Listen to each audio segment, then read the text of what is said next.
Although in America, the name of Melania is known thanks to her husband, for the rest of the world she is an example of how a woman from Eastern Europe can win a lucky ticket with her appearance alone, regardless of the amount of money and fashion in politics. You can't buy jeans. At the beginning of her book, the First Lady talks about her childhood in Slovenia, how her family stayed away from the communists and was evacuated to Austria during World War II. In the 60s, her parents got married in church at the first opportunity. In Slovenia, where they returned and where Melania was born, her family was always there. Mom sewed clothes, Dad drove her to castings, and older sister Ines traveled with her around Europe. She photographed her sister until Melania saw herself in an advertisement in Times Square. It seems that from her parents' home to the moment when the Italian ambassador to the UN introduced her to Donald Trump, Melania had no difficult challenges of fate. It seems as if she was constantly in good conditions, but something can be read between the lines.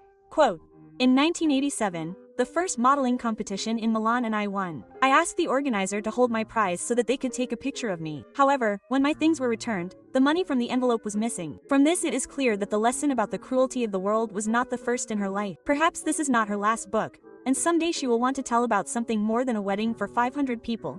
Renovations in the White House and her own design of carpets in the renovated Oval Office. It is all interesting, but not soul-stirring. But when the mass media began to photograph her little son and articles began to appear in which he was called autistic, it hurt. It becomes clear that the book was written to emphasize the importance of protecting not only herself, but also her children and her family. Melania, who had hitherto been guided by the principle of silence being golden, felt a test of strength when it came to her relatives and closest people. She immediately founded a fund to combat the persecution of children and women called BEST.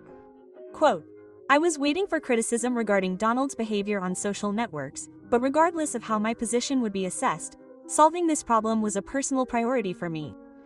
It turns out that attacks on politicians are a common thing, but as a mother Melania stood up for her child. In general, I like the book because in each chapter there is a lot of evidence about how, before obtaining citizenship of another country, this woman had her own traditions, her own achievements and her own dreams. Also, despite the 24 personal assistants provided by the First Ladies in the White House, her parents helped with raising her son and taught him her native language. Every immigrant can use her instructions. Remember that in this country there are many opportunities for realization. Do not stop dreaming and bring your aspirations to life.